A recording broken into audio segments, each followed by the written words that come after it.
E abre a sua apostila. O pastor Ari fez até, parece que página 6, não foi?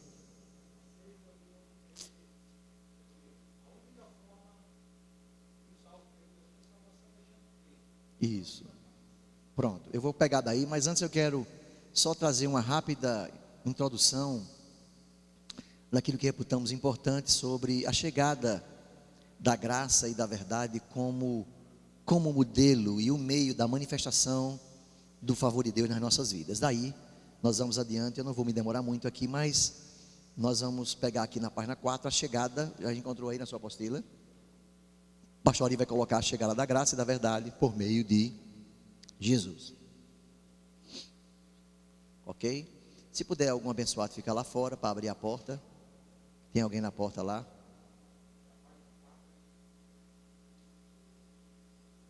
Página 4. Eu acho que é 4. A chegada da graça e da verdade por meio de Cristo Jesus. Vamos sentar aqui um pouquinho mais na frente, irmão de Deus. Chama aí sua...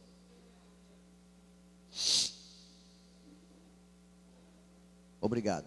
Pastor Luciano, por favor, ao chegar, você pede para chegar um pouquinho mais para frente, tá bom, meu filho? Obrigado. Todo mundo ligado? Preparado, com o coração pronto para receber a palavra? São Tiago diz que aquele que recebe a palavra com mansidão, aquele que recebe a palavra com mansidão e com alegria, Isabel, olha que coisa linda.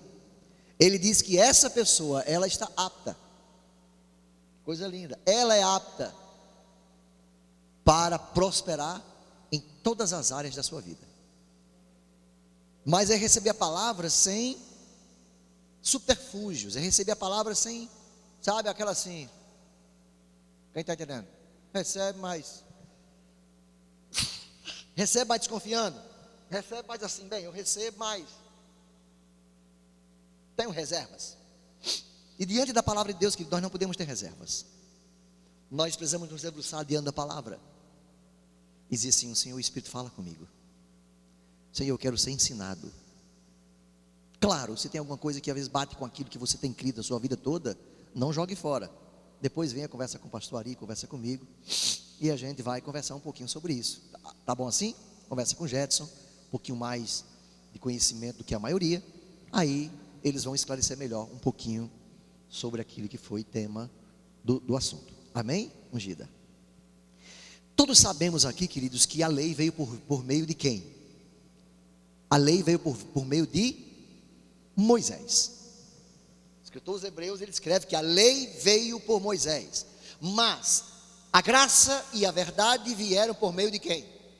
De Cristo Jesus. Então, queridos, é uma opção se você resolve viver por lei ou você resolve viver pela graça. Quando você resolve viver o evangelho pela lei, você quer dizer que vai viver o evangelho com base em algumas coisas que você tem que fazer, algumas coisas que você tem que praticar. Quando você resolve viver pela lei, você vai viver debaixo o quê? De ordenanças, de meritocracia. Você vai ter que ter mérito para receber algumas coisas.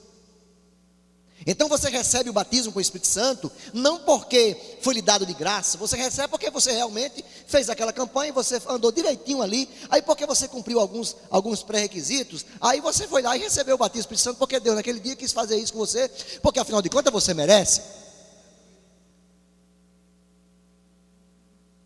É assim? É não, irmão. Gostei da cara do irmão, que quando eu falava ele olhava assim e fazia, nada a ver. Ele entendeu, queridos, que não é porque merecemos. Então quem vive por lei, vive por méritos. Então ele trabalha, ele se esforça, ele vem para o ensaio, ele vai para o evangelismo, ele tal, e ele se esforça tanto e diz, meu Deus, eu preciso fazer porque senão Deus não se agrada. Se eu não fizer isso, parece que aí a graça vem e diz, em Cristo, em Cristo, Ele já realizou todo o plano, e agora eu preciso estar andando nele, eu preciso estar conformado com Ele, eu preciso estar enraizado com Ele, eu preciso estar inserido nele. Para quê? Para que mesmo fazendo tudo aquilo que nós fazemos, Fazemos não porque isso vai trazer algum benefício, fazemos simplesmente porque a graça nos alcançou e temos o maior prazer de fazer. Diga glória a Jesus. Daqui um pouquinho nós vamos falar um pouco sobre obras. Vamos falar sobre obras e fé. E é um grande equívoco entender que na graça não tem obras. E está errado. Na graça tem obras. Só que eu não posso fazer obras para alcançar nada. Porque eu já alcancei, aí eu faço obras. Amém, queridos?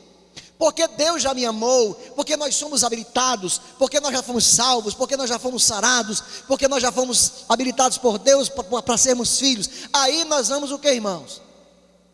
Praticar o que? Obras.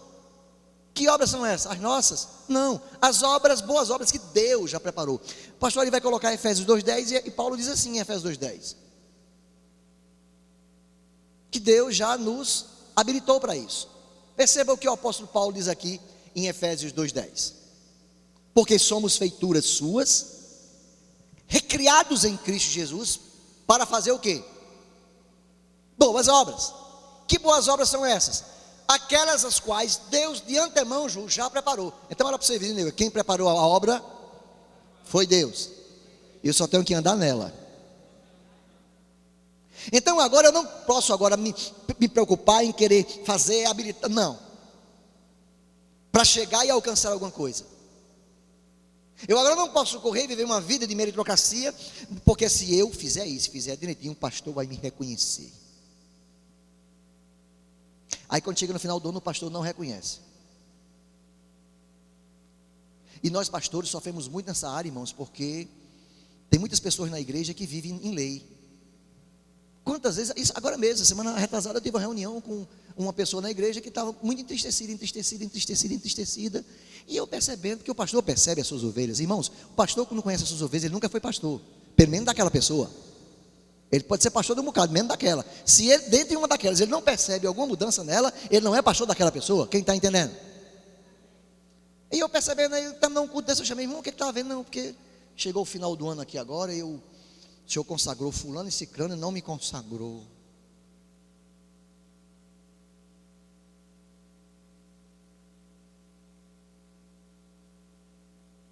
O senhor acha que eu não tenho capacidade de ser consagrado? Eu digo, não.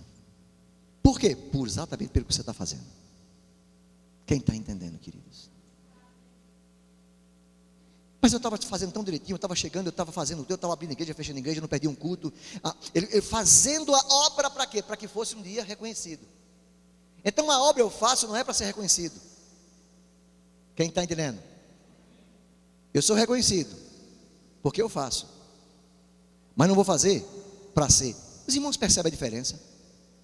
Não, sinceramente, percebem? Ou quer que eu repita? Fazer obras é errado? Fazer boa obra é errado? Aliás, você só tem uma obra para fazer, que é a boa. Porque só existe dois tipos de obras, juro. É uma obra boa e uma ruim.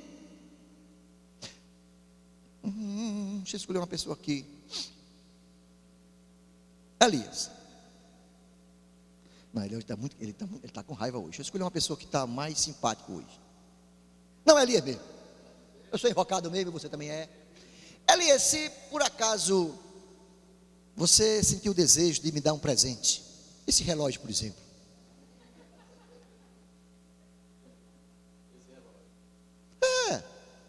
O carro está lá fora, aquele seu carro.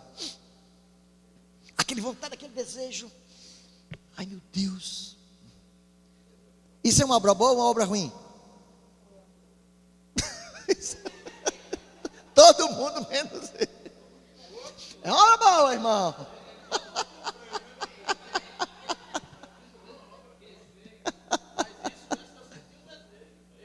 Claro, isso aqui eu estou contando uma ficção, amém, querido? Eu estou usando o irmão Elias para contar uma história. Aí Elias agora vai fazer uma campanha de jejum e oração para tentar receber de Deus uma resposta. Senhor, eu estou com vontade de dar um negócio bom, pastor Ari. Será que é de Deus? Irmãos, o diabo nunca vai colocar um desejo no seu coração de fazer bondade para ninguém. O diabo veio para matar, roubar e destruir. Então, se você tem vontade de fazer alguma coisa boa para o seu irmão, pode fazer que é de Deus. Diga amém, pelo amor de Deus. Porque tem gente que fica assim, pastor, eu estou com vontade de dar um negócio ao senhor, então, estou com vergonha, será que é de Deus? É uma coisa boa, irmão? Então é de Deus, irmão. Pastor, mas é ruim. É ruim, meu irmão, você foi impressionada pelo quinto dos infernos. Vá para lá, para Satanás, arreda de mim. Coisa ruim é o diabo que lhe impressiona. Coisa ruim é o diabo que induz. Agora, quando é bom, todo dom perfeito, toda boa dádiva, tudo que vem fluindo, irmãos, vem descendo o Pai das luzes, onde não há mudança nem sombra de variação. São Tiago, capítulo 1. Amém, queridos? Não existe nenhum problema com isso. Então nós somos impulsionados, somos salvos, para fazer o quê? Boas. Não é isso que Efésios diz? Nós somos recriados em Cristo Jesus, para fazer boas obras, as quais Deus de antemão já preparou. Deus preparou o quê? A boa obra, para que nós andássemos nela. Então eu agora vou praticar boa obra, não para alcançar nada. Eu não vou praticar boa obra para ser reconhecido por ninguém. Eu vou praticar boa obra porque Deus já estabeleceu para que eu faça. E eu fui criado para isso. É como o Espiritismo. Talvez das religiões que existem espalhadas pela face da terra, que todas são religiões, não levam a Deus, nenhuma religião leva a Deus. Talvez o Espiritismo seja mais fraca de argumentos teológicos, e até de argumentos mesmo, de inteligência intelectual mesmo. É o Espiritismo. Porque o Espiritismo, ele diz, quanto mais obra eu fizer, mais perto da salvação eu fico. Então você pode ver que os espíritas, eles têm um lema de fazer o quê? Boa obra, caridade. Porque eles querem alcançar a salvação pela boa obra. Ora, e não é assim. A Bíblia diz que eu fui salvo. Porque eu fui salvo e alcançado pela graça, eu pratico o quê? Boas obras. Quem está entendendo? Outra falha do Espiritismo. Quem vai morrendo vai sempre reencarnando em alguma coisa melhor. Uma barata de um rato no besouro, uma vaca numa vaca. Até você chegar, vai melhorando, quem está entendendo? E cada dia a coisa está pior. Irmão, não tem melhora. Cada dia a Bíblia diz que vai piorar, vai ficar mais difícil ainda. Então é uma teologia meio diabólica e equivocada e burra. Porque cada dia está pior. Então ninguém está melhorando. Quem está entendendo aí, queridos? Então levante suas mãos e diga, eu fui salvo. Diga, porque eu fui salvo, a minha obra sempre boa. Sempre boa, Ju. Sempre boa. Não faça nada. Será que eu devo fazer essa bondade? Não. Você foi recriado, salvo para fazer isso, Isabel. Amém, Isabel? Isabel é católica, evangélica? Católica, graças a Deus. O irmão é católico, evangélico? Já é evangélico, graças a Deus. Então vamos captar aquilo que nós estamos introduzindo aqui. Amém? Dá dando para pegar aí, Isabel? Dando para pegar aí, Tiago, Felipe. É irmão de Tiago, andava junto com Jesus.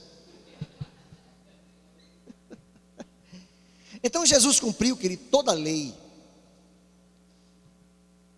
Ele cumpriu a lei porque a lei veio por intermédio de Moisés. E a graça e a verdade veio por Cristo Jesus. Então nós temos que entender que Jesus cumpriu toda a lei no lugar da humanidade. Jesus veio porque alguém teria que cumprir a lei, porque ela era difícil de ser cumprida. Eram 10 mandamentos, que resumia 613 ordenanças. Aí, Elias, 613 ordenanças. Se você falhasse em uma, você era culpado de todo o resto.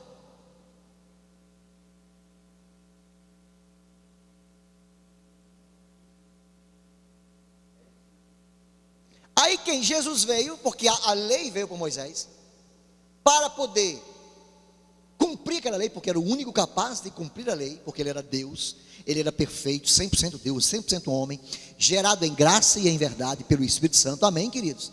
Aí ele veio e cumpriu a lei, e nele encerrou-se quem?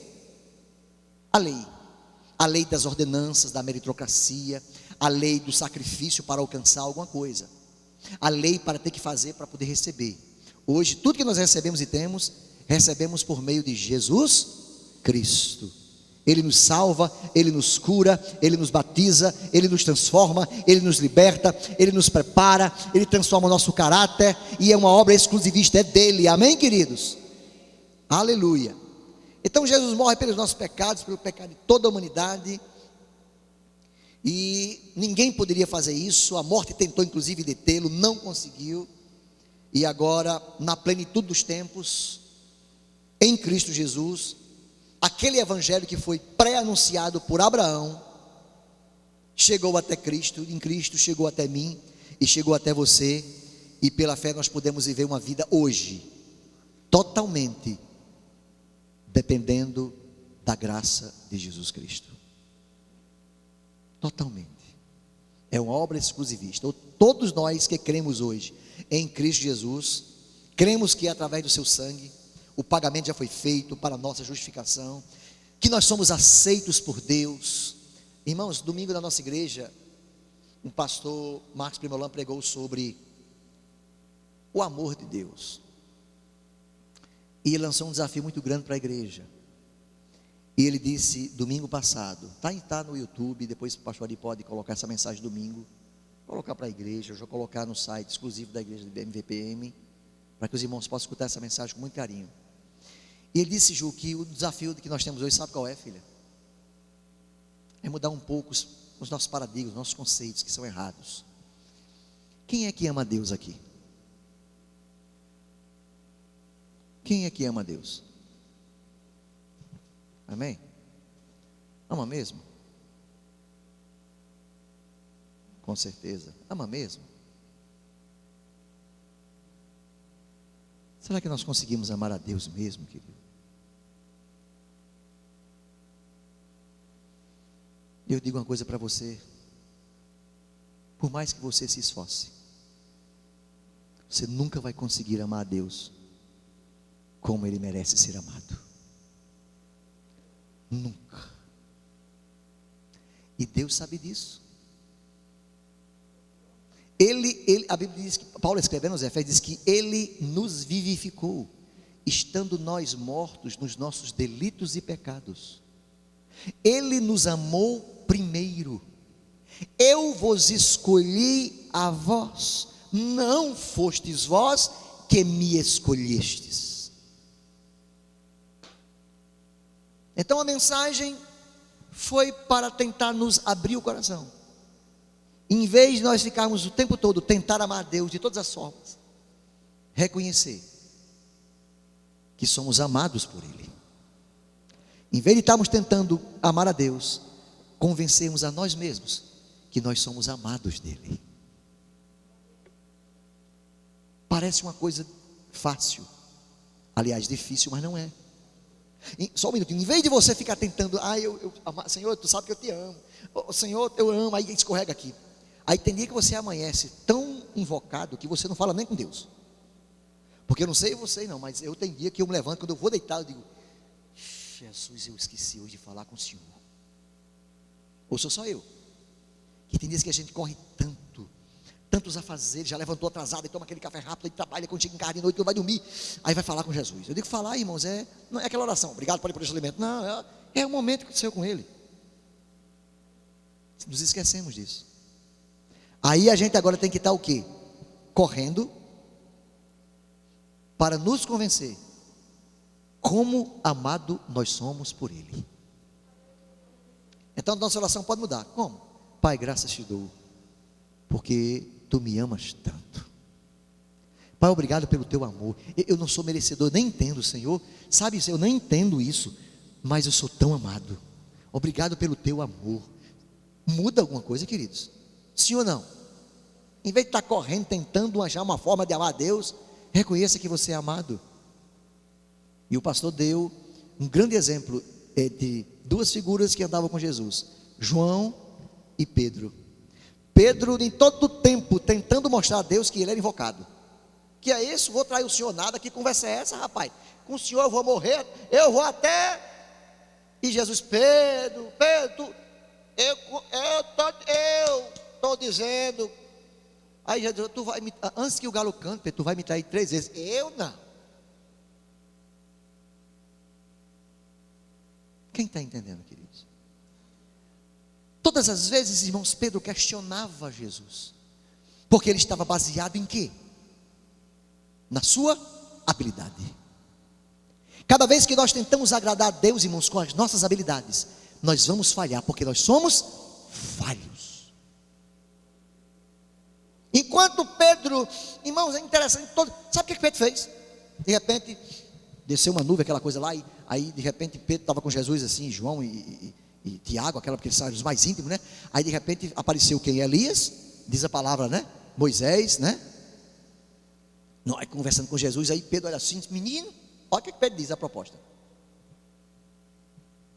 Senhor, deixa que eu faça uma tenda para tu, uma tenda para Moisés e uma tenda para Elias, que eu faça.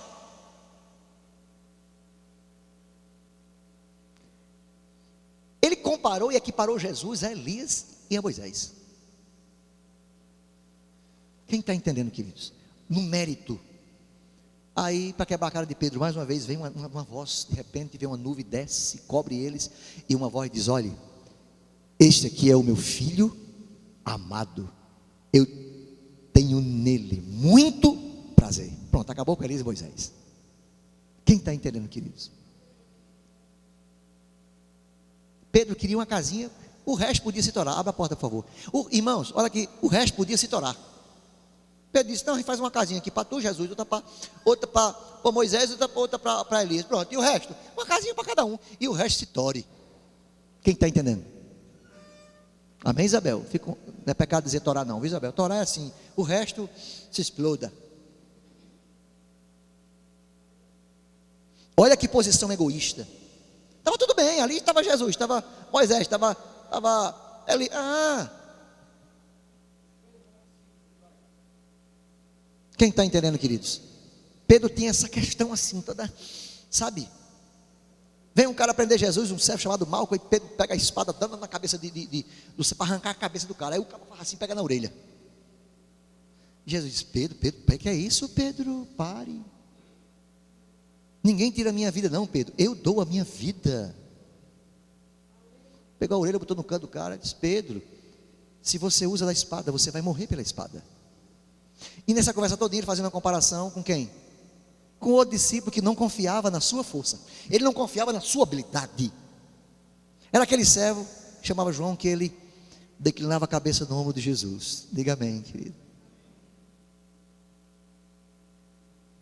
Jesus disse: alguém aqui vai me trair. Aí Pedro: Senhor, sou eu? Será que é fulano? Eu não sou. Ele botou logo para trás. E o resto ficava olhando assim, mas rapaz, ficava.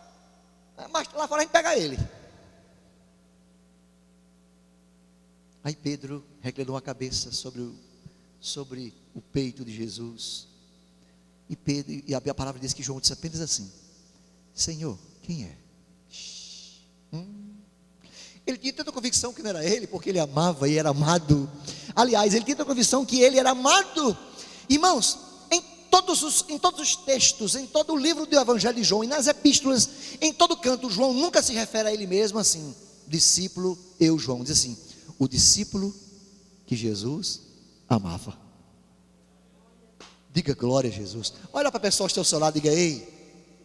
Diga para ela, não olha para a pessoa. Quando perguntarem quem é você, você vai dizer: eu sou aquele a quem Jesus ama. Diga glória a Jesus. Eu sou aquele a quem Jesus ama. Isso faz uma grande diferença. Eu sou aquele que ama Jesus. Eu quero ver: tu ama nada, rapaz? Tu ama nada, rapaz? Tu vai dizer: eu amo, mas vai com aquela confusão. Você vai dizer: olha, eu sou aquele que Jesus ama. Mas por quê? Eu não sei. Vou perguntar a ele. Se ele disser, você vem me dizer. Diga aí amém, pelo amor de Deus. Levante suas mãos ao céu e diga: eu sou amado do Pai. Diga: eu não tenho culpa, Ele me amou primeiro. Diga glória a Jesus. Amém, queridos. Então, em vez de vocês correr para tentar convencer a Deus que você o ama, convença você mesmo que você é amado. Porque o filho que é amado, irmãos, ele é descarado. O filho que é amado, ele não tem cerimônia. Quem tem filho aqui? Novinho. Mas um dia foi novinho. Mas tu lembra quando ele era pequeno? Irmão, lá em casa, eu tinha um problema sério com meus filhos. Eu tinha que trancar a porta, porque senão eu era pego em pleno assistindo televisão lá, e o menino entrava nas portas. Pá! Por quê? Porque o menino é o seguinte: o menino é o quarto dele é do pai dele. o quarto dele é da mãe dele, o quarto dele é do pai, e quem manda lá é ele. E ele chega, bate, vai, ele não faz cerimônia, ele não bate na porta, e chega assim, isso aí. Amantíssimo pai, quem é? É o vosso filho amado. Não, irmão.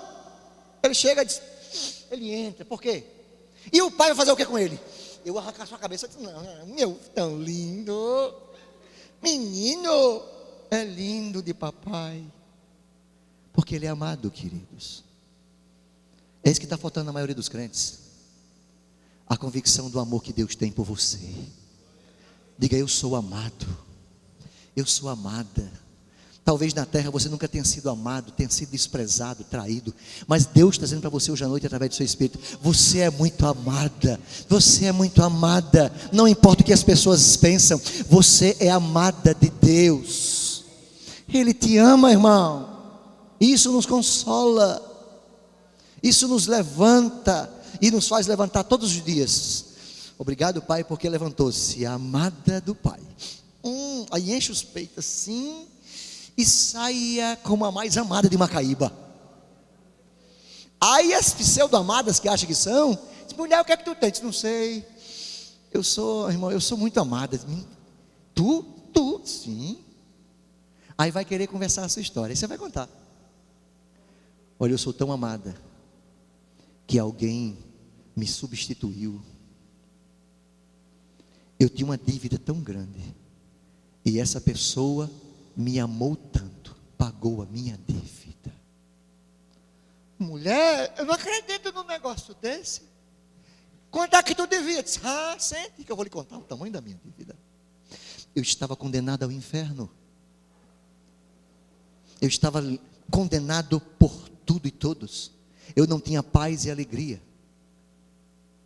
E Jesus veio, morreu no meu lugar, pagou a minha conta, me substituiu. No lugar de eu ir para a cruz, quem foi Ele. Irmãos, quem tem esse conhecimento da graça, quem tem esta revelação da graça de quão amado é, nunca mais na vida vai pensar em sair do evangelho, ou vai andar de cabeça baixa de Macaíba. Ele vai ser o homem e a mulher mais feliz da face da terra. Amém, irmã? Simplesmente porque é amado por Deus. Amém, Isabel? Obrigado, Deus te abençoe. Porque sou amado. Como é o nome disso, queridos? É o entendimento da revelação, Lourdes, do favor de Deus, da graça de Deus. Elias quis falar e eu na hora eu nem deixei, não foi, Elias? Passou à vontade. Amém. Vá aguardando aí, Elias, que a gente vai pegando aqui na frente. Porque às vezes a gente está no raciocínio, aí quando a gente para, perde. Amém, queridos? Então me perdoe aí, amém? Vamos adiante. Agora vá para a página 5. Nós vamos falar um pouco sobre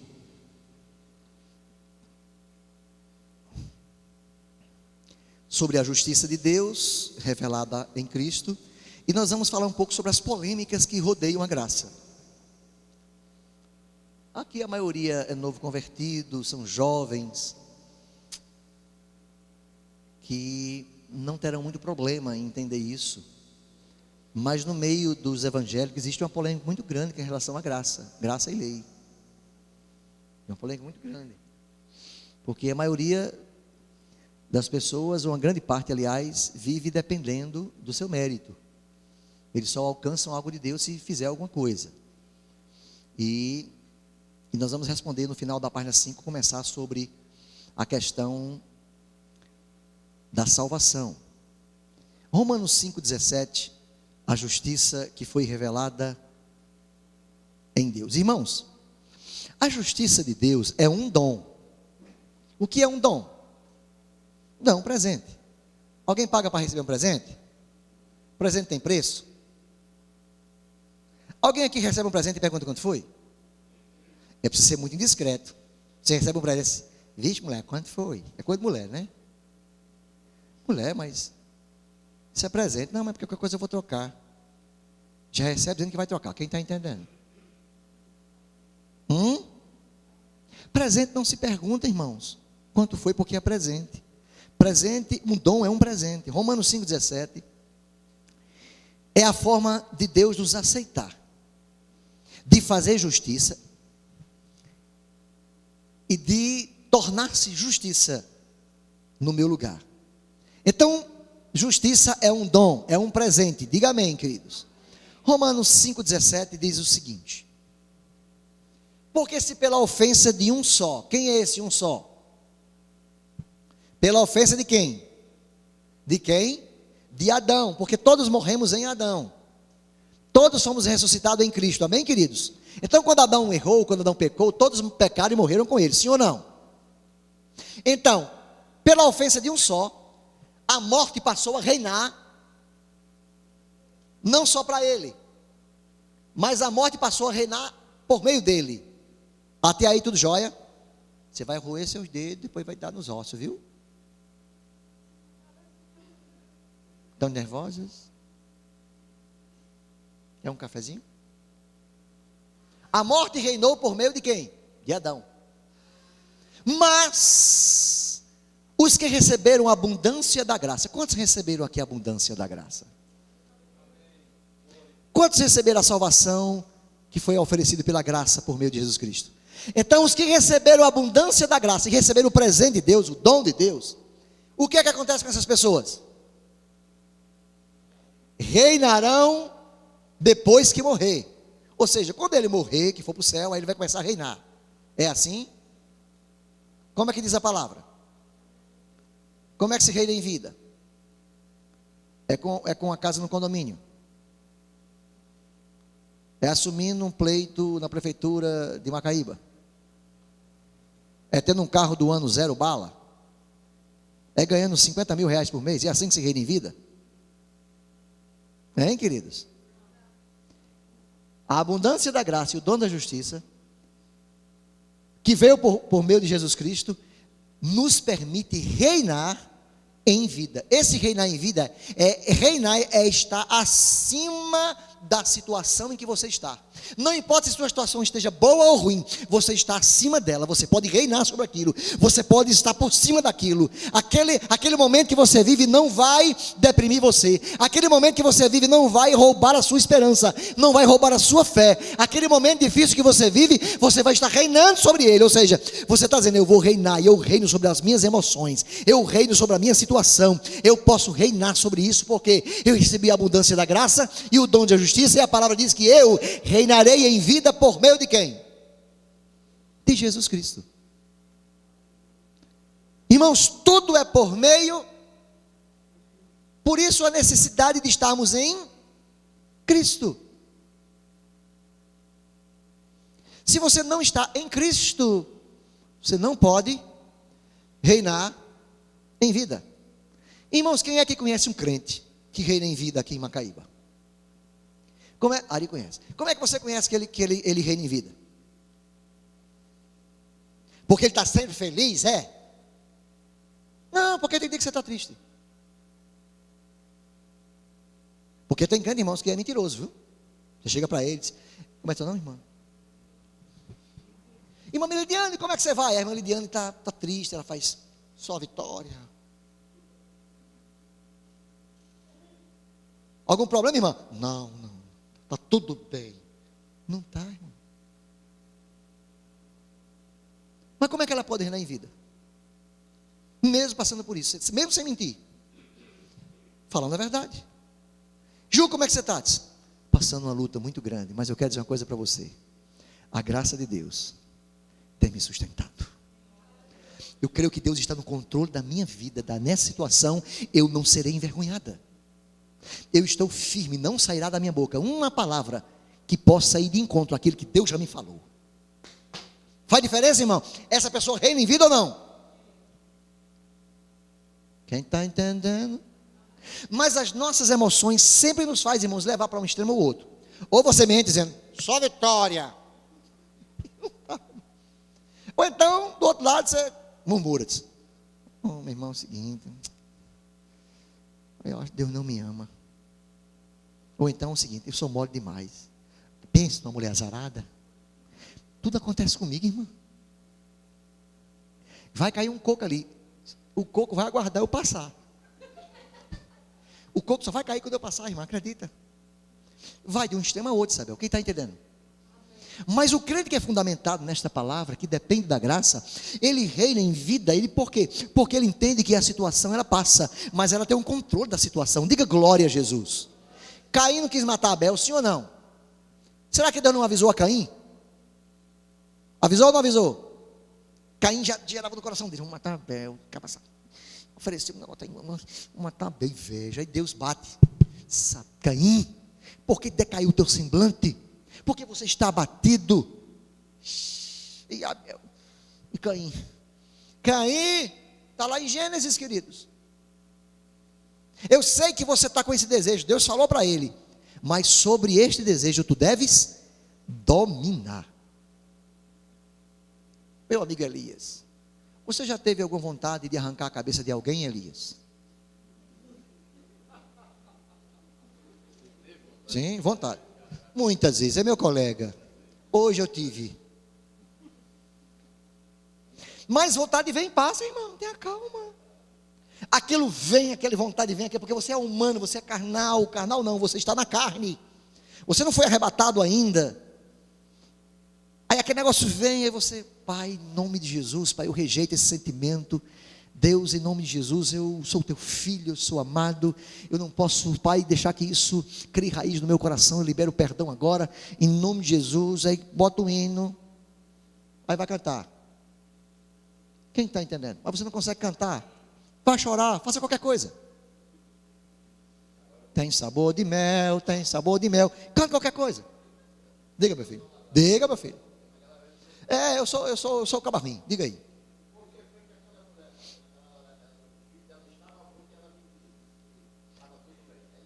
É a fé, a fé que ela tinha baseada na sua obra, porque ela via, ela estava debaixo de uma aliança inferior.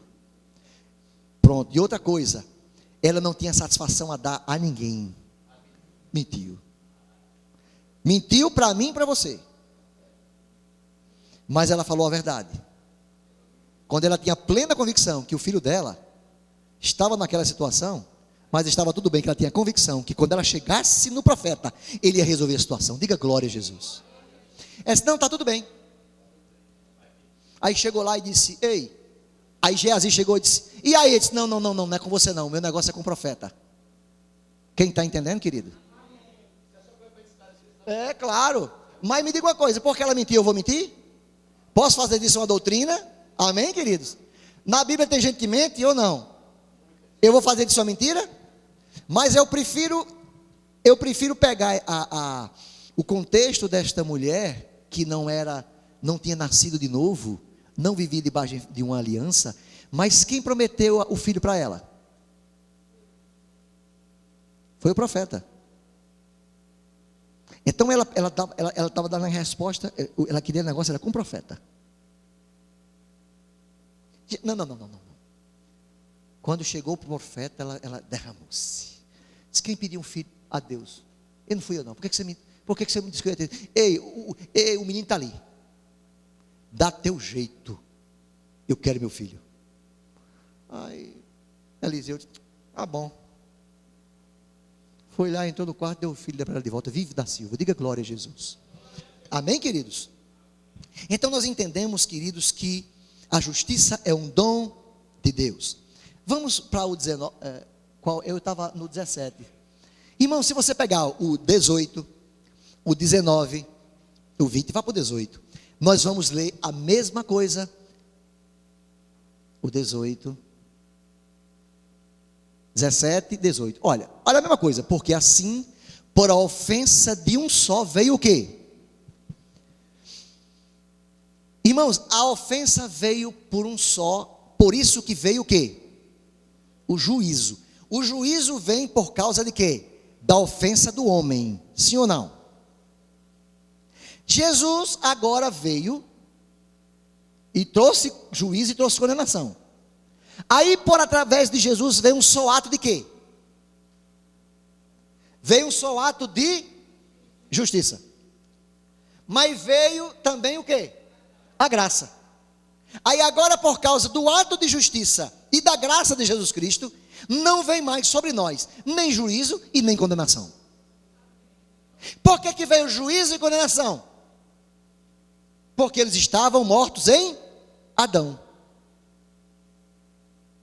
Por causa da ofensa de um veio o juízo e a condenação. Agora, através de Cristo, nem vem mais juízo, nem condenação. Porque pelo dom da justiça e pela graça, eu fui o quê?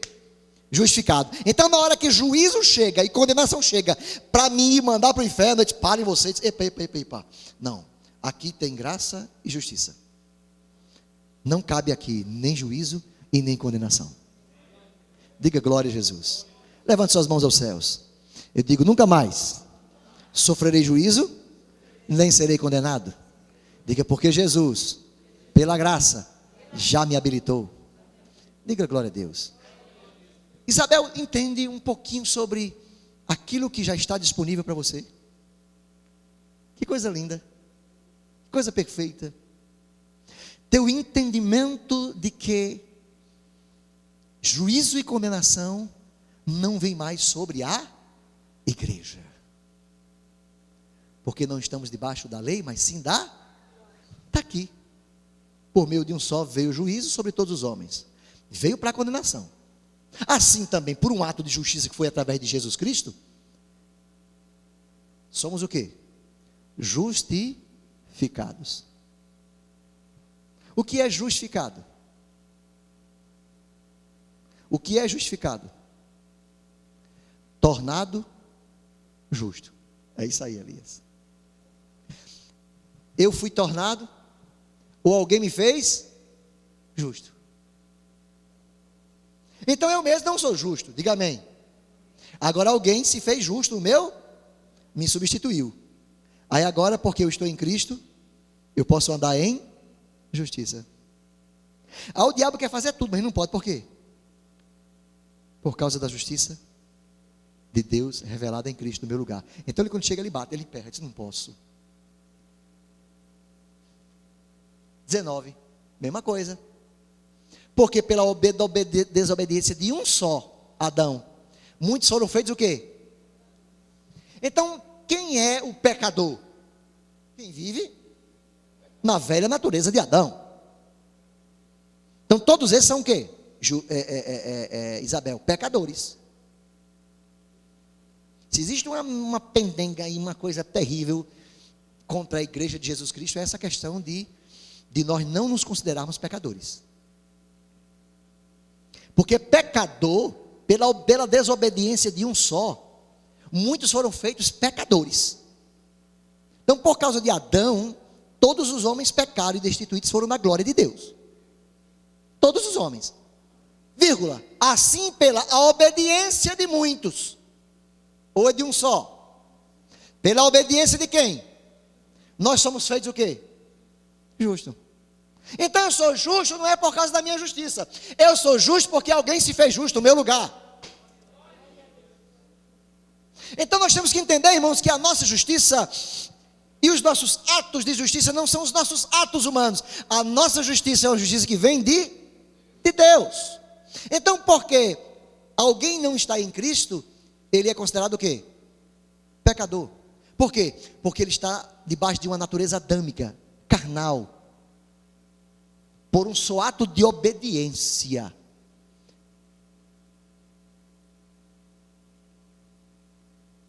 Muitos, não são todos, porque nem todo mundo quer, amém? Serão feitos o quê? Justo. Então, eu quero fazer uma pergunta para você. Você é pecador ou é justo? Eu vou ficar de costas. Furar aqui. Você é pecador ou é justo? Pastor, eu sou pecador. Então não vai para o céu, porque no céu não entra pecado. No céu só entra lavado, remido no sangue de Jesus. Agora, em Cristo nós somos o quê? Justificados. Agora eu pergunto uma coisa para você, Jetro, você pecou hoje? Eu também pequei. Isso me faz pecador? Por causa de quê? Da justiça de Jesus na minha vida. Então, mesmo eu pecando, eu não sou pecador porque não vivo na prática, não tenho prazer nisso. Me diga uma coisa, você pecou hoje porque você saiu de casa assim, disse, hoje eu vou batalhar nesse pecado. Foi assim, Jetro? Não. Boa consciência, lavado do sangue de Jesus, Senhor, manifesta a tua glória na minha vida, Senhor, a tua graça me basta, Senhor, me dá força, Senhor, me revela, Senhor, me fez nos meus olhos, Senhor, me purifica, me dá sabedoria. Aquele homem, aquela mulher temente ao Senhor, quem está entendendo? Mas mesmo assim, porque estamos na carne, aqui colar a gente peca, ou não é? Mas não tem prazer no pecado, irmão. Toda hora, irmão. A Bíblia diz que nós pecamos por ato, pensamentos e omissões.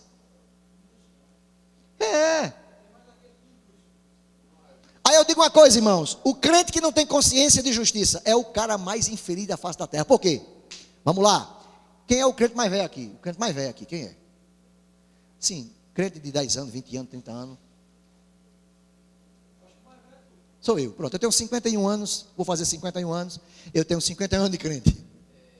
Eu já nasci falando em língua, diga glória a Deus. Vamos lá. Olha o meu azar, Isabel. Eu sou um cara azarado. Está gravando isso aí, irmão? Estou só contando a história, viu? Está aí no YouTube. Corta esse negócio. Olha a consciência moral de alguns cristãos. 51 anos de crente. No dia que Jesus voltar, eu estou cometendo pecado. Olha, fico, me torei. Perdi 51 anos, podia viver aí. Meu Deus, mas não. Porque imagine que o nome do irmão é Joveni. É Joveni, crente, trabalhador, honesto. Sempre fala as coisas diante de Deus. Aí no dia que Jesus está voltando, ele está pecando. Ficou, perdeu a vida dele todinha. Ei, tu quer um evangelho desse? Mas isso é difícil demais de entender, Isabel. Só através da palavra e da revelação podemos entender que os nossos pecados foram cravados na cruz do Calvário.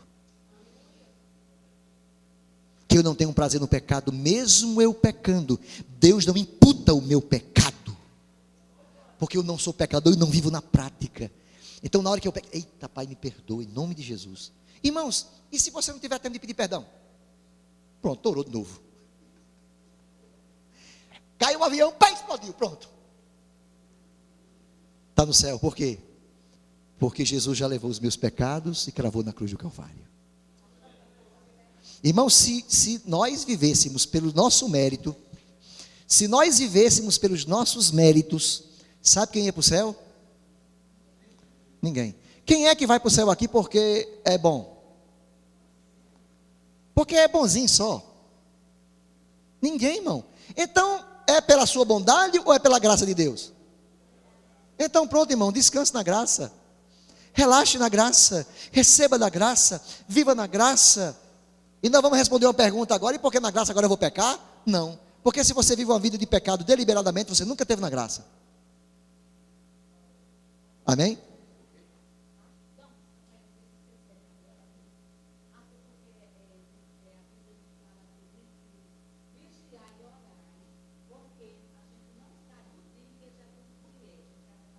Isso.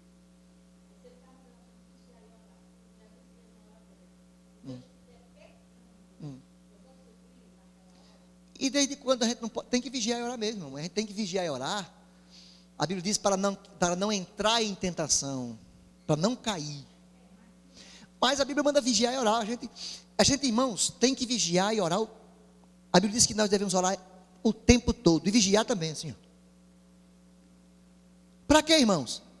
Para não cair. Para não cair, está certo. A gente deve fazer isso. Vigiar e orar para não cair. Por quê? Porque afinal de contas, irmão, nós somos salvos. Então a gente não vai cair deliberadamente, vai? Por isso que a gente tem que vigiar, para não cair. Vigia, irmão. Fecha as brechas. Fecha as brechas, faça a sua parte. Mas se na hora que Jesus estiver voltando, você tiver e pecou, o sangue de Jesus já cobriu o seu pecado. Diga glória a Jesus. Porque Ele conhece teu coração e sabe que você não vive naquilo, não tem prazer naquilo. Você peca por causa da natureza ainda, da carne. E não tem como você não, porque você quando levanta de manhã, menino, irmão, menino, bem pequenininho. Menino tem pecado, irmão? Não é inocente? Comeu doce? Não, todo mundo usar. Eu já vi, ninguém estoura mentira, mas todo lambuzado, o menino. Toma o doce do irmão, quebra a cara dela, empurra. Eu só faltei matar minha irmã, irmão. Eu tenho uma mais nova que eu, Jesus. Ninguém ensinou aquele menino a mentir. É a natureza pecaminosa que já habita nele. Ele foi gerado em pecado. É por isso que nós precisamos renascer. É por isso que nós precisamos ser recriados. É por isso que nós precisamos nascer de novo, de uma nova natureza em Cristo, para que não possamos ser mais segundo Adão, mas segundo Cristo. Eu quero fazer uma pergunta para você. Essa pergunta eu vou fazer lá na frente, mas para encaixar direitinho aqui agora.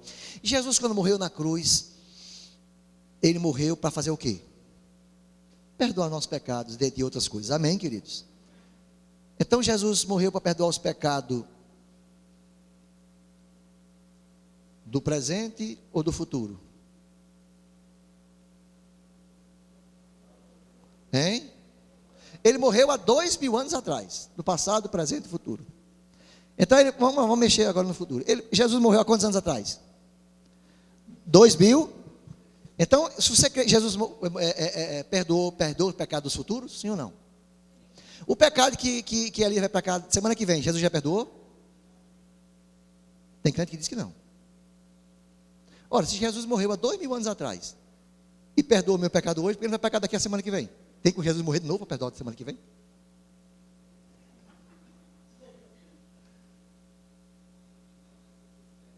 Não é? Ora, Jesus morreu há 2000 anos, quer dizer, ele perdoou o pecado do futuro. Aí agora eu creio que semana que vem, se eu pecar, eu vitorei. Aí agora eu vou pecar por conta disso? Não, porque se você peca deliberadamente, você precisa nascer de novo. Porque nunca foi crente, ele tira onda. Não tem um cara que tira onda? É o tirador de onda, irmão. Claro, e que a Bíblia de Jesus já sabe, não, olha, a Bíblia está cheia disso, trigo e joio. É a mesma planta, está lá, mas só que um é trigo, outro é joio. E Jesus disse, não arranque. Quem vai arrancar sou eu, no último dia. Ai. E nós temos que conviver com trigo e com joio. Mesmo às vezes eu percebendo os frutos, mas eu não posso julgar, nem posso dizer nada. Porque quem arranca é Jesus, naquele dia.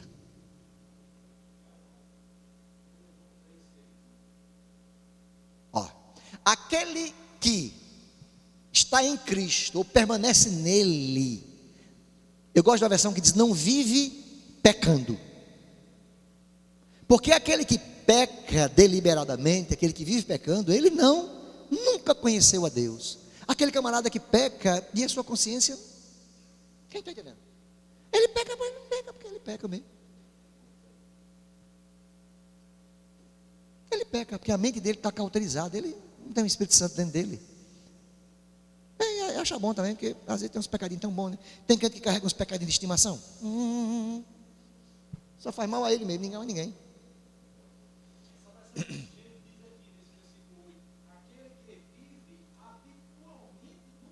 Olha.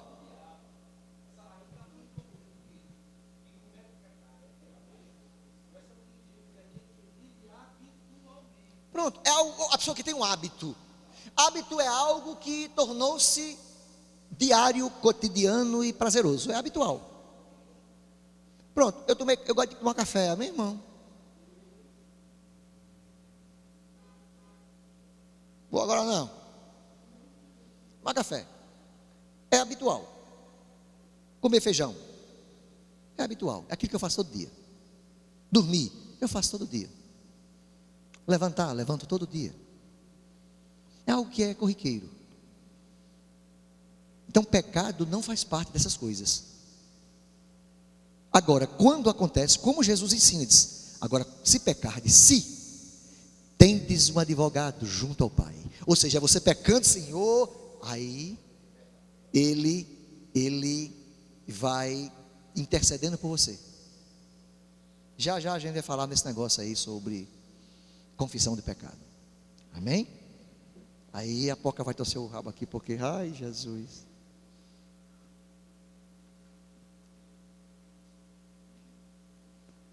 A gente vai lá em 1 João 1, 6, 7, 8 e 9, e a gente vai entender, irmãos, essa questão de confissão de pecado. Porque tem crente, irmãos, que já que ele peca muito, acha que peca, ele passa o dia todo pedindo perdão, sim ou não? Ele pede perdão, perdão. Tem um amigo meu, o pastor até contou, aliás, um amigo não, um colega pastor, que ele disse que levava tanto gol, ele era goleiro. Porque às vezes ele estava pedindo perdão do pecado e pedia tanto perdão que a bola passava e ele era gol. Ele tinha um momento tão condenado, ele pegava, ele pedia tanto perdão, com medo para agradar a Deus, que ele vivia pedindo perdão. Meu Deus do céu, e levava gol e foi expulso do time, confusão maior do mundo. E o tempo da coisa, irmão, me diga uma coisa. Quem é que lembra aqui todos os pecados que já pecou hoje? Ou, pronto, um ano. E se tu esquecer de algum? Ainda está lá pendente? Pediu perdão. Não confessou aquele pecado, e aí?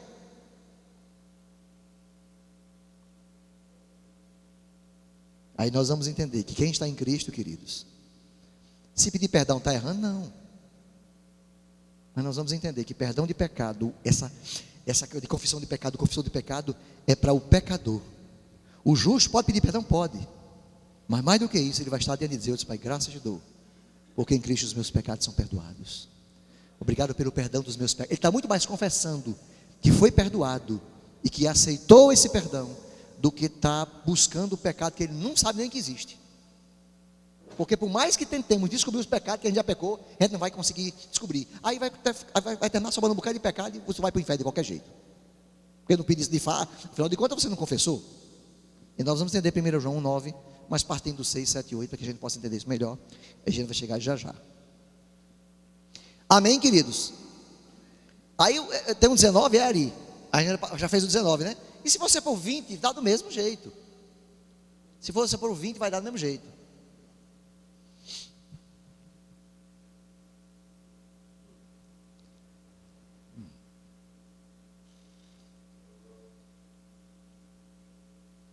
Aí a lei veio para quê, Isabel? A lei veio para apontar a minha falha e a sua falha, para que a ofensa abundasse. Aí onde abundou o pecado, superabundou a graça. Diga glória a Jesus.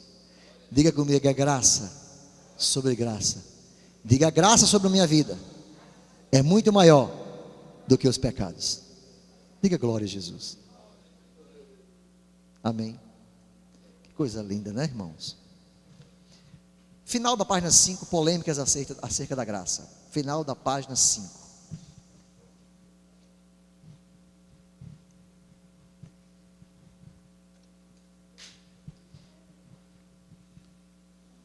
Existe uma polêmica de, acho que uns 500 anos aí, sobre essa questão de uma vez salvo, salvo para sempre.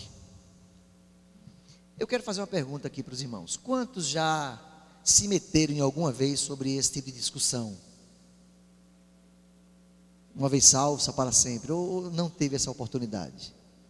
Nunca teve, graças a Deus. Pronto. É como eu falei, aqui só eu, Jetson, Ari, talvez os crentes mais velhos, assim, aqui a gente já foi otário de ficar aí, perdendo tempo e... pede salvação, não pede a salvação. Interessante, queridos, é que a própria... Pois é, inclusive, irmãos, existe aqui em Macaíba, e vamos falar de Macaíba, duas grandes correntes teológicas. Existem os arminianos e existem os calvinistas. Arminiano chama-se os que creem como armínio. Armínio é o que sustenta toda a base teológica das igrejas batistas, Assembleia de Deus, as pentecostais. E calvinismo, ou Calvino, que foi o terceiro reformador da igreja, junto com o Zwinglio, ele traz um pensamento de uma salvação, uma vez salvo, salvo para sempre. Então tem outra corrente teológica que são os arminianos, e tem os calvinistas, que são os presbiterianos, toda a igreja presbiteriana, e outra grande corrente nas igrejas. E tem aquelas que tem por aí hoje que não é nada, que o negócio dela é ganhar dinheiro, é fazer propósito com Deus, é fazer negociata, e é um pseudo-evangelho que nunca foi evangelho. São igrejas que parece que é, mas não é. A igreja tem o nome de Jesus, tudo, mas não anda longe do evangelho. Essa gente nem... Por exemplo, É a azulzinha aí na frente, a igreja católica. É uma igreja clássica, é uma igreja teologicamente firme numa doutrina, amém, queridos? Ela tem uma doutrina básica, dentro da visão católica romana, ela é clássica, ela tem fundamentos para aquilo que ela ensina, quem está entendendo? E nós que somos católicos, mas não somos católicos romanos, somos católicos cristãos, porque igreja católica romana, igreja católica apostólica romana, é a igreja católica porque ela é universal, apostólica porque ela com base na doutrina dos apóstolos, e romana porque a doutrina dela é de Roma, ela segue Roma. Então a doutrina da igreja católica não é com base nas escrituras, é com base nos dogmas romanos, amém, queridos? É Roma que dita tudo, tudo é o Papa, tudo vem e emana de Roma, amém. Nós somos católicos porque somos universais, nós somos apostólicos porque a doutrina é apostólica, mas somos católicos apostólicos cristãos, porque a nossa visão é cristocêntrica. Tudo está baseado em Cristo e Deus, nada mais. Nós não seguimos dogmas, não seguimos nada, a doutrina nossa é apostólica. Tanto é que nós estamos ensinando agora, tudo que eu falei agora está em Romanos, em Efésios e em João, tudo é na Bíblia, quem está entendendo? Hora nenhuma eu citei nenhum dogma, eu citei nenhum estatuto de igreja nenhum aqui, quem está entendendo? Tudo está baseado em Cristo, a gente prega uma visão cristocêntrica. Mas respeitamos os católicos, amém, queridos? E somos respeitados por ele e respeitamos eles, amém, queridos? Nós devemos respeitar a fé de qualquer um. Nós não queremos ser respeitados, sim ou não? Embora eu não concorde e não aceite a fé romana, mas eu respeito, quem está entendendo? Amém, queridos? Então eu preciso ter uma fé não dogmática, eu preciso ter uma fé apostólica, uma fé cristocêntrica, uma fé baseada na palavra de Deus. A minha fé é gerada pelo relacionamento com Deus, não é uma fé baseada em obras. Por exemplo, eu chego para o sacerdote, aí digo assim, eu pequei. Aí o sacerdote diz, vá lá, ore ou reze tantos Pai Nosso. Pronto, aí você está perdoado. Não é assim que algumas igrejas ensinam? É. O que é isso? A Bíblia ensina isso? Não. A Bíblia ensina que eu chego para Jesus e digo, Senhor, errei, e Ele me perdoa, amém? E quando eu estou em Cristo, Ele já me perdoou. Então eu vou gastar muito mais tempo em agradecer pelo perdão dos meus pecados, do que estar tentando lembrar por algo que eu nem sei que fiz. Ora, porque se eu peco por omissão, eu às vezes nem percebi que eu omiti, às vezes eu passei, feri alguém e nem vi, nunca vou pedir perdão, então esse pecado vai estar sempre lá, enganchado. Aí agora eu vou estar agora orando para Deus me revelar o oculto e o escondido. Aí eu fico um crente deprimido. Jesus, eu tenho certeza que eu pequei hoje.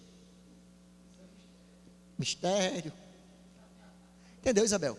Aí agora eu fico naquela. Aí eu vou para um sacerdote e me confesso. Aí diz, passa a orar tantos Pai Nosso. Aí o Pai Nosso está só, pronto, terminei, estou perdoado. E o meu perdão não vem por orações, o meu perdão vem pelo sangue de Jesus. O sangue de Jesus me perdoa e me lava. Não vem por orações, por rezas, por tradições. Vem pelo sangue de Jesus. Ele me lava e me perdoa. Mas eu respeito, nós respeitamos a fé dos irmãos. Cada um anda na fé que tem. Amém, Amandinha? Amém, queridos? Então eu quero destacar.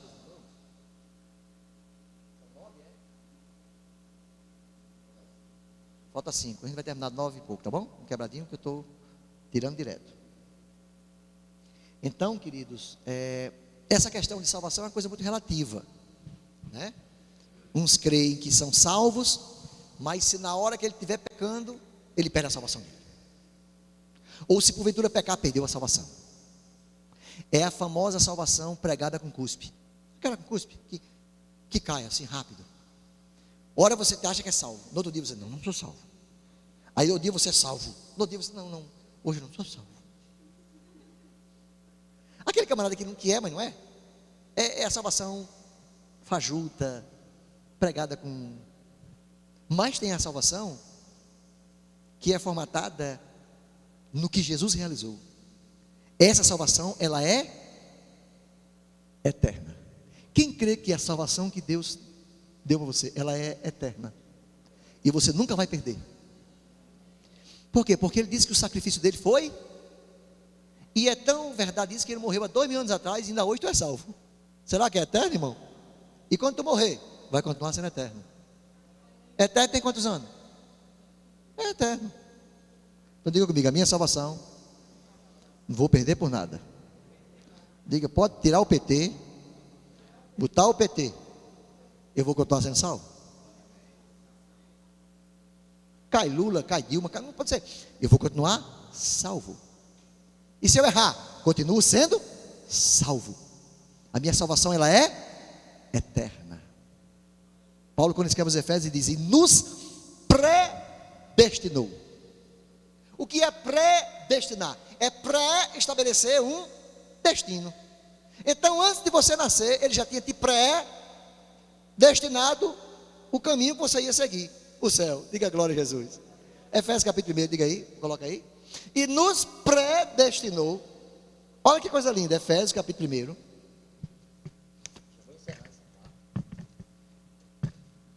Porque nós estamos aqui pela parte, vamos ver salvo para sempre. Efésios capítulo 1 diz assim, 5. E nos predestinou, ou seja, pré-fixou o meu. Isabel, para que você entenda bem legalzinho, você não saia falando mal de mim depois. Certo, Isabel? Deus em Cristo pré-estabeleceu, antes de você mesmo chegar aqui, que você teria um encontro com Ele. E que você entregaria a sua vida a Ele e seria uma pessoa salva e liberta.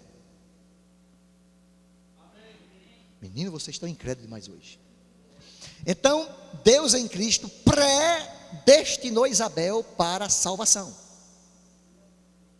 Ou seja, Deus predestinou o destino dela. Qual é o destino dela? O céu. Nos predestinou para sermos o quê? Filhos por adoção. Porque todos nós somos filhos adotivos, amém, queridos? Enxertados na videira. Predestinou para sermos filhos adotivos ou por adoção. Por meio de quem? Por Jesus Cristo. Para Ele mesmo. Para o beneplácito, ou seja, para a grandeza da sua própria vontade. Foi a vontade dele que eu fosse predestinado. Tem vocês? Ele me predestinou Isabel para quê? Para louvor de quem? Hein? Para louvor dele mesmo. Porque ele não pode louvar a nós mesmos. Então ele começou a minha irmã. Como? Então Deus predestinou não só Isabel, mas predestinou Lenilda para o louvor dele mesmo. Para que ela possa dizer glória a Jesus, glória a Deus, para louvá-lo. Para o louvor da sua própria graça e virtude, pela qual Ele nos fez, meu Deus. Diga, Deus olha para mim e eu sou agradável para Ele. Ai meu Deus, aquela pessoa chata, azeda, aquela que ela mesmo tem raiva dela mesma, se ela estiver em Cristo, a Bíblia diz que Deus salvou, predestinou e fez aquela pessoa agradável, um perfume para Ele. Aí quando Deus em Cristo olha para aquela pessoa azeda, agradável. Diga glória a Jesus. Fez agradável para si mesmo, segundo as suas próprias riquezas e bondade. Diga glória a Jesus. Então olha para a pessoa que está ao seu lado. Olha para a pessoa que está ao seu lado.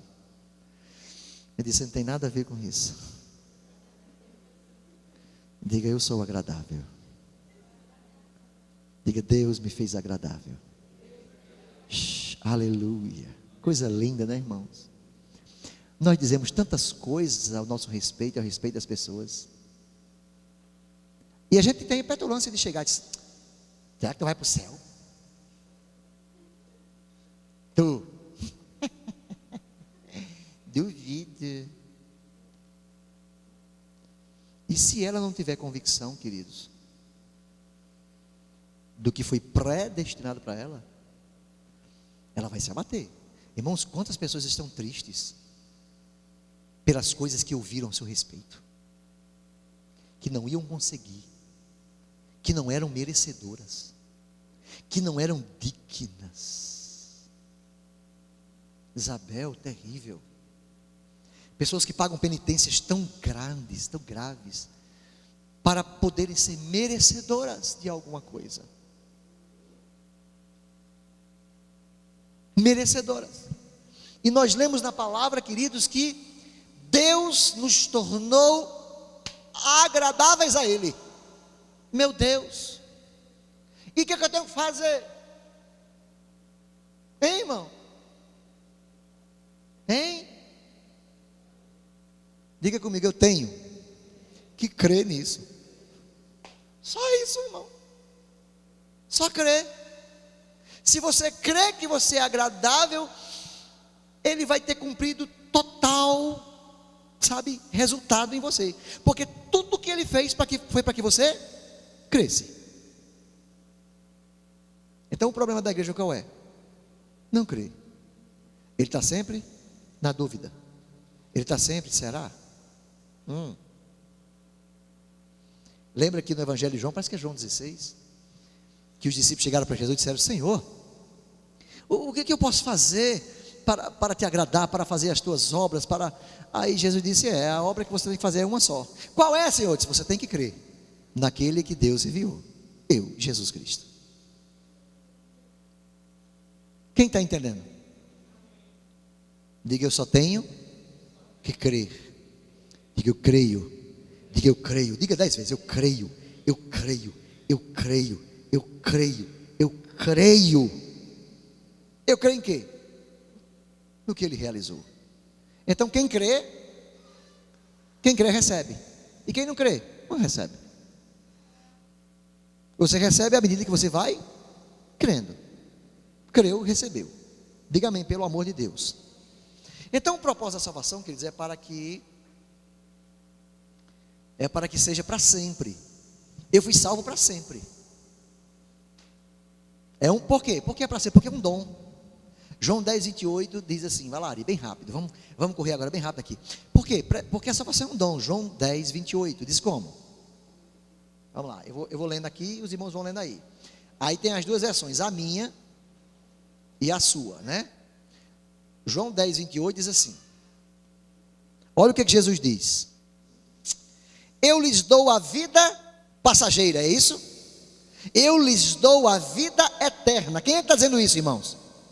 Jesus diz: eu lhes dou a vida eterna, a salvação eterna, jamais perecerão. Diga comigo: eu jamais vou perder, porque é eterna.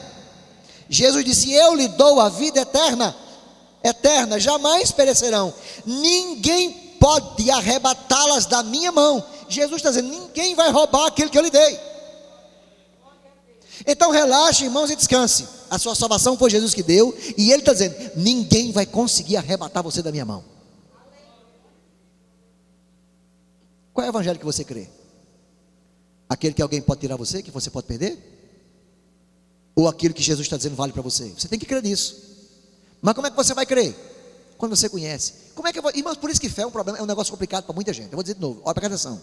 Juliana, por isso que fé é um negócio complicado para muita gente. Porque fé é um negócio complicado para muita gente. Porque como é que você vai crer naquilo que você não conhece?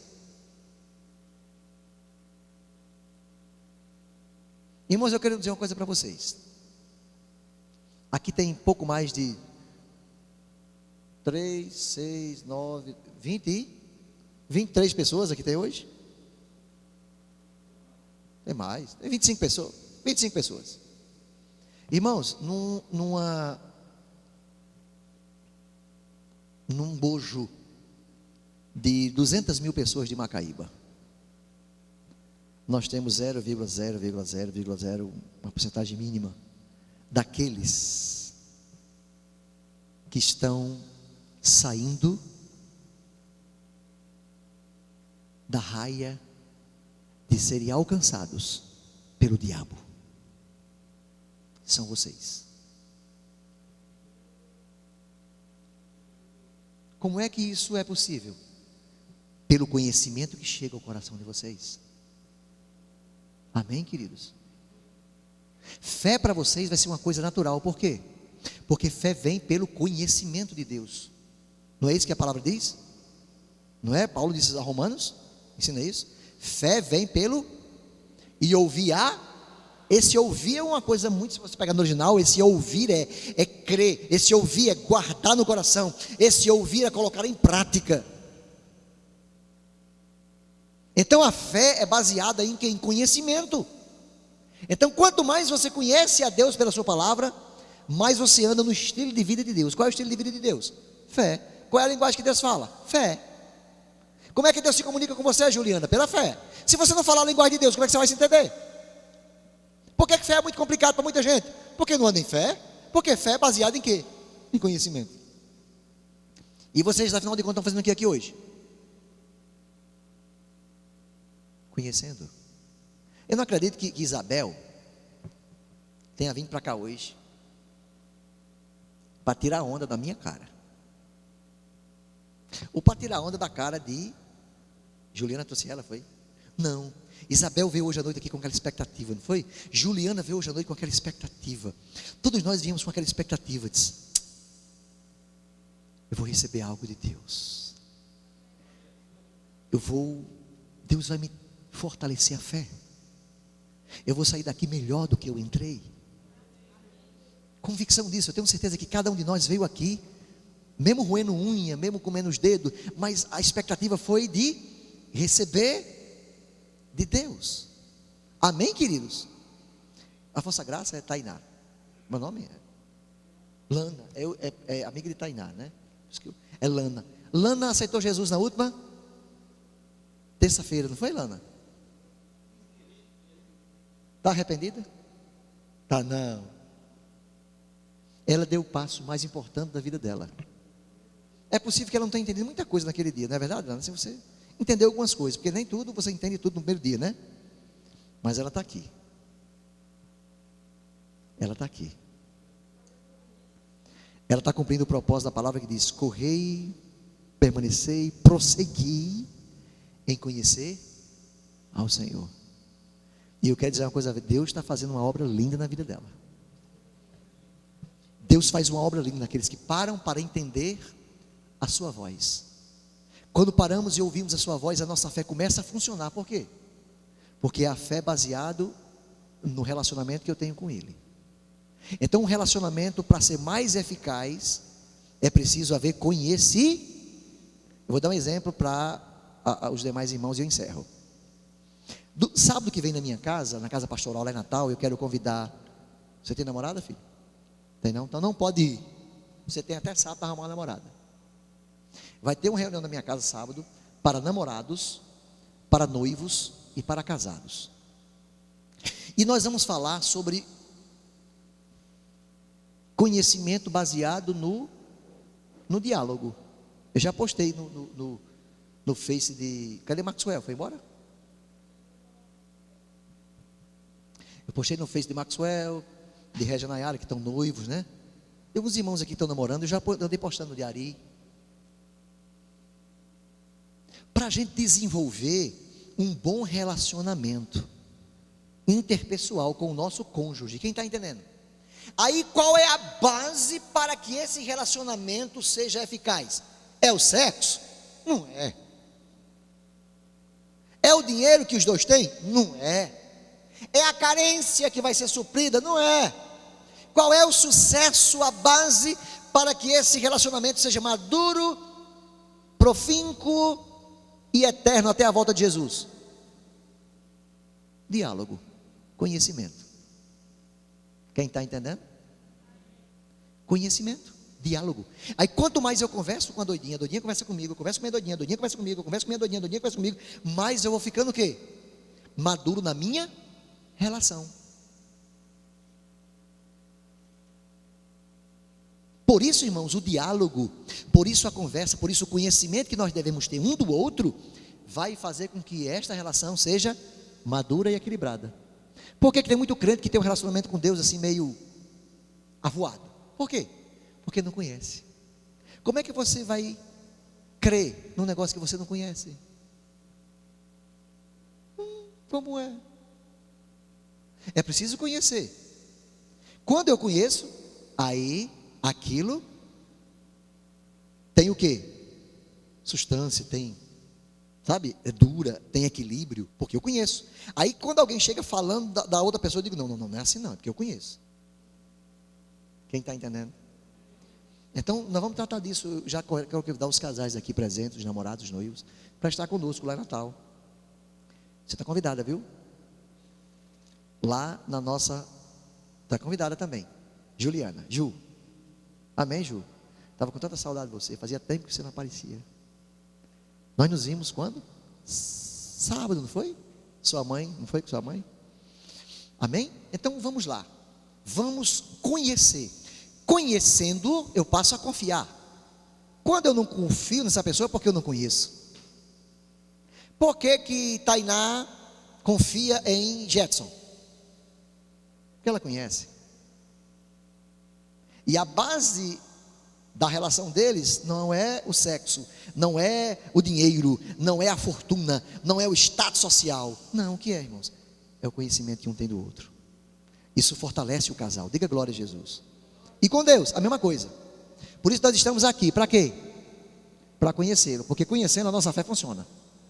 Porque a nossa fé é baseada pela palavra, pelo conhecimento da palavra. Então, conheçamos, corremos e prossigamos em conhecer o quê? O Senhor. Queridos, que horas? Você por que eu uso relógio? Não vejo. 9h10? Termine 9h20. Me dê mais 10 minutos. Ora, se a salvação não é para sempre, alguém aqui que anda perdendo aí, quanto tempo dura? Se tu acha que tua salvação tu perde assim, tu vai perder? Irmão, quem é que é salvo aqui? Certeza que é salvo. Quem é que tem certeza de salvação aqui? Quanto tempo dura a sua salvação? Quanto tempo dura a sua salvação? Ela é eterna? Então, se é eterna, você não perde. Amém, queridos? Porque afinal de contas, quem te garantiu a sua salvação foi o sangue de Jesus. Foi Ele que te resgatou, foi Ele que te lavou. E Ele mesmo diz aqui no versículo de número 28 do capítulo 10 de João, que eu dou a vida, a salvação para vocês, jamais vocês vão perder. Ninguém poderá arrebatá-las da minha mão. Meu Pai que as deu a mim, ou seja, meu Pai que deu vocês para mim, é o maior do que todos. E ninguém pode arrebatar vocês da minha mão, porque eu e o Pai somos um. Diga glória a Jesus. Esse é um versículo tão lindo, queridos, que muitas vezes não entendemos. Então nós percebemos que por muitos anos nós deixamos de viver o melhor de Deus porque não cremos.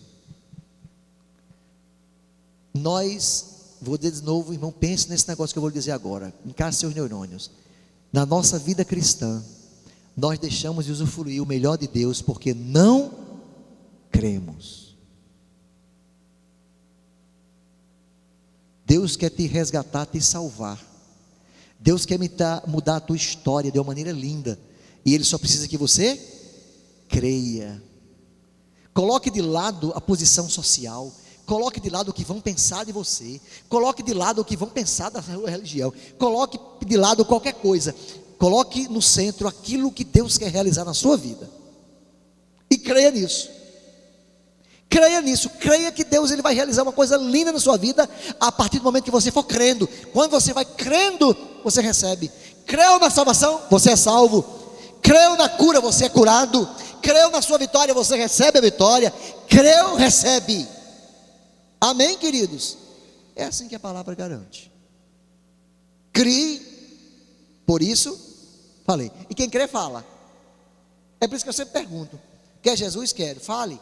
Eu quero Jesus, eu aceito. Pronto. Porque quem crê fala. Diga glória a Jesus. Então, queridos, Romanos 8:35 fala também justamente isso. Romanos 8:35 nos garante esta palavra. Semana que vem nós vamos encerrar isso aqui, nós vamos concluir isso aqui. Não, essa outra, né?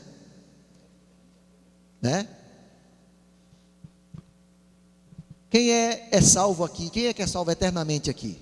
É salvo? Não vai perder não? Amém.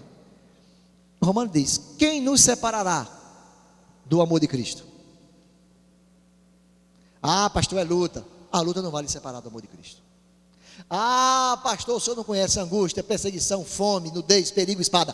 Quem poderá separar você da salvação, do amor, da graça de Deus? O que é? É isso aí? Como está escrito, por amor de ti, sou entregue à morte todo dia.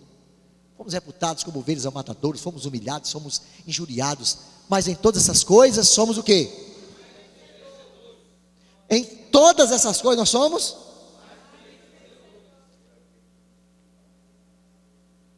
Por aquele. Quem é aquele?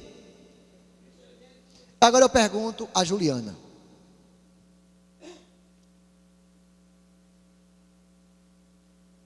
Por que em todas essas coisas nós somos mais do que vencedores? Por que nós não somos vencedores? Pode dar cola a ela se quiser.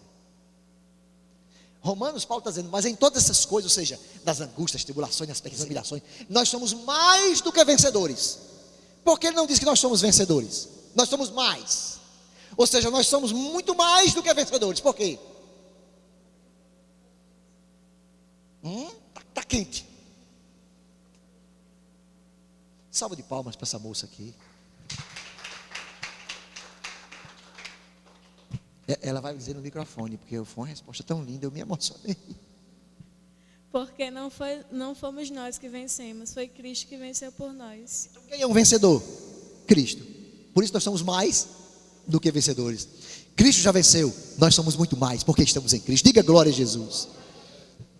Então que nós somos mais do que vencedores, porque Ele já venceu. Irmão, Jesus já venceu a sua luta. Nós somos muito mais do que vencedores, por meio daquele que nos... Está vendo de novo aí?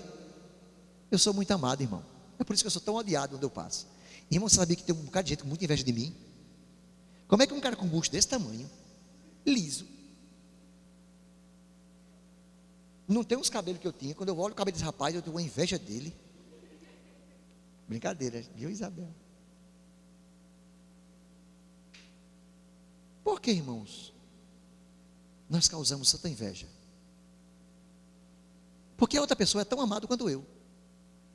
A questão é que eu tenho consciência disso, ela não. Quem está entendendo? Por que as pessoas às vezes invejam? O que é inveja? É desejar aquilo que o outro tem. E desejar ardentemente a ponto de entristecer-se com aquilo. Isso é inveja. Por que as pessoas invejam? Porque não tem consciência de quão amado ela é. Aí ela quer o que o outro tem, achando que é merecedora. E ela é, mas ela não tem o quê? Conhecimento disso. E a falta de conhecimento, o povo perece porque lhe falta o quê? Conhecimento. Então, qual a maior riqueza que você pode ter na sua vida? Conhecimento. Por que Deus mudou a história de Salomão? Foi o homem mais sábio da terra. Por quê?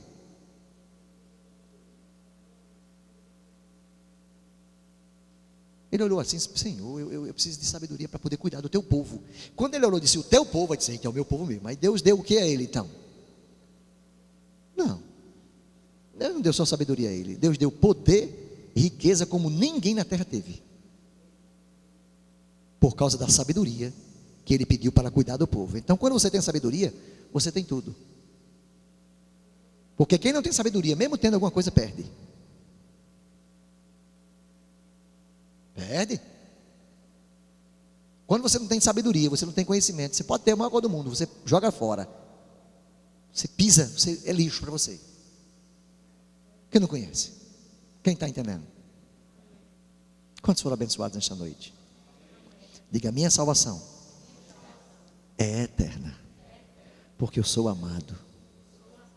Coisa linda. Eu sou amada. Ele me amou, Ele me predestinou. Amém? Eu quero orar por você nesta noite. Quero orar por você. Quero orar também por Isabel, se ela me permitir.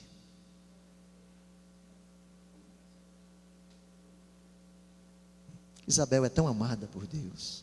Amém, queridos? Ela é tão amada. Ela nem merece tanto amor. Mas Jesus olhou para ela e amou-a.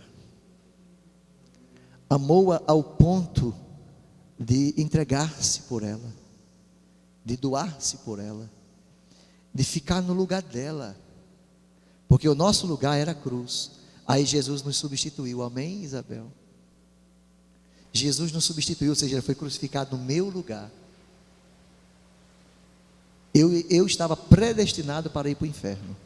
Aí Jesus veio, pagou o meu lugar, pagou o meu preço, ficou no meu lugar, para que eu tivesse vida, e vida eterna. Eu quero orar por você esta noite, que deseja, através de uma oração, tornar-se participante de tudo isso.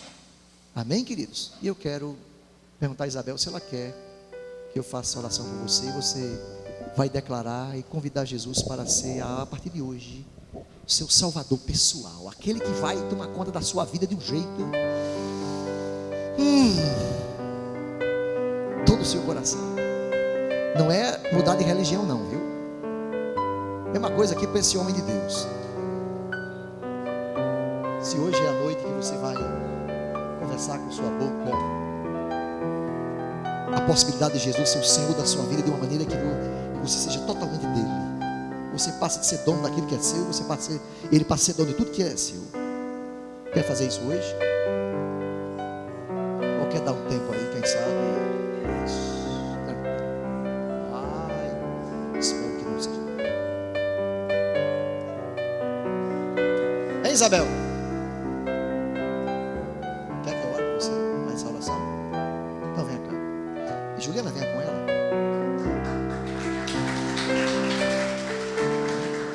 Você não vai mudar de vez, não. O amor de Cristo será tribulação, angústia ou perseguição, fome ou nudez, perigo ou espada. Quem nos separará? O amor de Cristo. Porque eu estou bem certo do que nem morte nem vida, nem anjos nem principados, nem coisas do presente nem do porvir, nem poderes nem alturas, nem profundidade, nem qualquer Entender outra criatura que a religião poderá nos separar do amor de é Deus. através de suas palavras. Está em Jesus Cristo, nosso Senhor.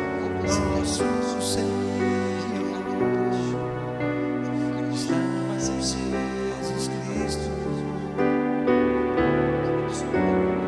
Você pode dizer, ele vai ser poderoso. Poderá nos Só que quando a maneira de sua luz separar. Poderá nos separar do amor de Deus. Está em Jesus Cristo, nosso Senhor. Jesus querido, Está eu em te confesso Jesus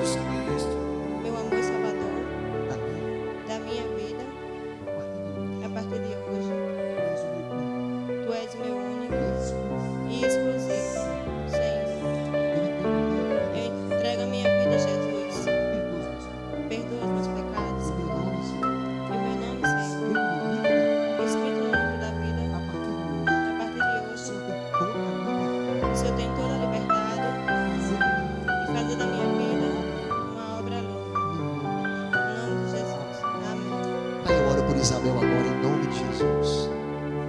Eu não conheço Isabel, mas o Senhor conhece. Pai, toda palavra que foi lançada contra ela e da sua família, das suas gerações passadas,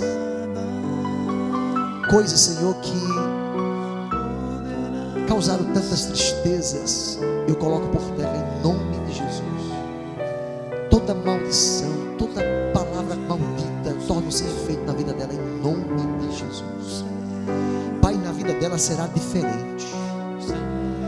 Na vida do seu noivo, na vida do seu esposo, na vida dos seus filhos, na vida das suas gerações, netos, bisnetos que virão, Pai, serão abençoados. Pai, toda palavra que foi dita contrária caindo por terra. E a partir de hoje, Senhor, ela é uma nova criatura, lavada pelo sangue de Jesus. E daqui para frente, Senhor, só as bênçãos correrão para ela. As pessoas que veem o Pai atravessar o seu caminho para lhe causar transtornos, ele errarão o caminho e não chegarão à sua casa. A bênção acompanhará todos os passos da sua vida, pelo desejo que ela tem, Pai, de viver uma vida de santidade e de retidão. Tu conheces o coração de Isabel, Deus, o desejo que ela tem de te amar e te servir, e de te agradar em todas as coisas. Em todo o tempo tu visitaste ela, Pai. Oh Deus, obrigado, porque ela foi alcançada pelo teu favor, e você nunca perdeu ela de rota, ela sempre esteve nos teus planos. Obrigado pela vida de Isabel. Eu abençoo a vida dela, a sua casa, seus familiares, Pai, toda a sua descendência abençoada para a tua glória e para o teu louvor, no nome de Jesus. Amém. Dá um abraço nela. Glória a Jesus. E a minha amiga irmã, teu nome, irmã? Mércia. Vai gravar para mim, Mércia, aí. A única forma de ser salvo ou de perder a salvação é deixando de crer. A partir desse tema a gente vai começar. Você anota aí na sua apostila, tá bom? Antes do finalzinho da página 7, página 6 eu acho. A única forma de um salvo perder a salvação é deixando de crer. Você já anota direitinho, já marca aí. Os irmãos também marcam na sua apostila. Amém? E na próxima terça-feira os irmãos já vão me cobrar isso aqui. A gente vai continuar daí. Você já tem a apostila, Juliana? Já tem a sua apostila? Amém. Graças a Deus. Queridos, Deus abençoe. Eu devolvo a palavra ao pastor Ari. E espero revê-los aqui ou na sede. Nós teremos quarta-feira agora uma grande quarta profética. Todos são convidados para conhecer a igreja sede, alguns que não conhecem ainda. Estaremos ministrando ali uma palavra da graça ao seu coração. E sábado na reunião de casais, noivos e namorados. Eu tenho certeza que será um tempo muito bom. Um tempo muito... Oi. Sim, muito boa pergunta. As nossas reuniões, na igreja, na sede, também na minha casa, aliás, na casa pastoral, todas as reuniões que fazemos lá, a gente sempre oferece um jantar, um lanche, né? E é um banquete, não é? Lourdes sempre aparece lá com os irmãos. É um banquete, realmente. Tem camarão, tem lagosta, tem filé mignon, tem frango, tem guiné, tem pato picado, bode, tem tudo, todo tipo de comida tem lá. Por que, Isabel, tem todo tipo de comida? Porque todo mundo que vai leva um prato. Então o irmão que gosta de comer camarão, leva camarão. Outro gosta de comer lagosta, leva lagosta. Outro gosta de comer frango, leva frango assado. Outro gosta de comer cuscuz, leva cuscuz. Então cada um vai e leva um pratinho. Aí a gente coloca só a sobremesa lá. Não sei se Elias já foi lá, Elias, alguma vez? Não, né? Já participou alguma vez da nossa reunião? A irmã já participou, não foi? Já? Pronto. Então, aí a mesa fica posta lá, irmãos. Então, cada um que vai leva um pratinho. E um refrigerante, 2 litros, ou leva um suco. Aí coloca lá. Cada um vai e leva um pouquinho. Mas um pouquinho meu, com um pouquinho de Isabel, com um pouquinho de Amandinha, com um pouquinho da irmã. Aí tem um buffet muito bonito. E quando termina, a gente vai comer, vai tomar café, vai se confraternizar. É um momento tão bom, irmãos. Tem a oportunidade de a gente sair lá de meia-noite, né? A gente conversando. É um momento muito lindo. Então todos são muito bem-vindos.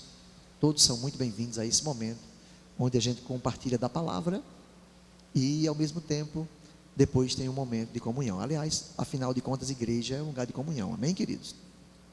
Igreja é corpo. Então, se a gente só reúne para orar, está errado. Se a gente só se reúne para ler a Bíblia, está errado.